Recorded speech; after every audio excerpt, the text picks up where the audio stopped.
guys, may ibabahagi lang po ako sa inyo. Marami kasi nagsisend sa akin ng mga link. Kapag tinatanong mo sila, sabi nila, hindi daw sila yon.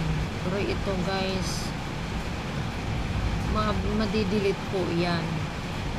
Pumunta kayo sa screen ng inyong cellphone.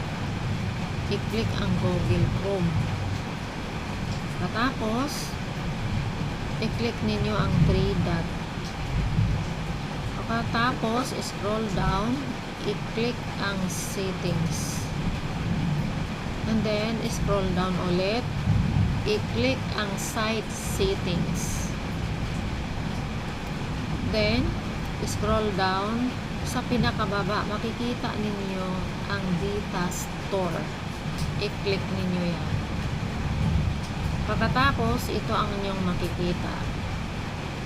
Then, i-click ang 3 dot. Then, click Data and Reset Permission. And then, delete and reset. At ito ang inyong makikita.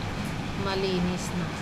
Yan lang guys, sana makatulong ito dahil maging ako, nabubulabog din ako dahil minsan nagsisend ng link na ita-transfer yung laman ng GCash mo. Siyempre kung ano lang, nababahala talaga.